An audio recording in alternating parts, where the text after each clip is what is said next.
হঠাৎ সন্ধেবেলায় মা বলছে, জানিস তো মামন, রোজ রোজ মাছ মাংসকে আর ভাল লাগছে না। আমি বললাম, দাঁড়াও মা, আজকে রাতে একটা দারুণ জিনিস বানাবো। মা বলল, তাই নাকি? এটা কি বানাবি তাহলে? আমি বলছি, আরে দেখোই না, এইটুকুনি জিনিস দিয়ে এক প্লেট ভাত পুরোই খাওয়া হয়ে যায়। সেরকম কিছুই না, প্রথমে সামান্য নুন দিয়ে পটলের খোসাগুলি ভালোভাবে সিদ্ধ করে নিয়েছি। সিদ্ধ করার পরে সেগুলো একটি পাত্রের মধ্যে তুলে নিয়েছি ঠান্ডা হওয়ার জন্য। ঠান্ডা হয়ে গেলে পটলের খোসাগুলি মিক্সিং জারে নিয়েছি এবং তার সাথে 4-5টা কাঁচা লঙ্কা ও 7-8 কোয়া রসুন নিয়েছি। এরপর সেগুলো নিয়ে একটা স্মুথ পেস্ট বানিয়ে নিয়েছি। পেস্টটি বানানো হয়ে গেলে অপর দিকে একটি কড়ার মধ্যে সর্ষের তেল দিয়ে দিয়েছি। সর্ষের তেলটি গরম হয়ে গেলে তার মধ্যে কালো জিরে দিয়েছি, 2টো শুকনো লঙ্কা দিয়েছি এবং কিছু থোড় করা রসুন দিয়েছি এবং পেঁয়াজ কুচি দিয়ে দিয়েছি। সমস্ত কিছু ভালোভাবে ভেজে নিয়েছি।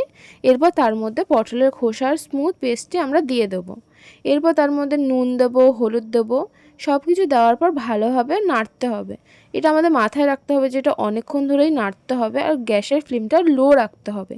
ভালোভাবে নেড়ে চেড়ে যখন জিনিসটা পুরো কড়ার গা থেকে উঠে উঠে আসবে এইভাবে, তখন আমাদের রেডি পটলের খোসা বাটা। পটলের এই খোসা বাটা মাছ মাংসের টেস্টকেও হারিয়ে দেবে। এরপর মা এই রান্না খেয়ে বলে উঠল,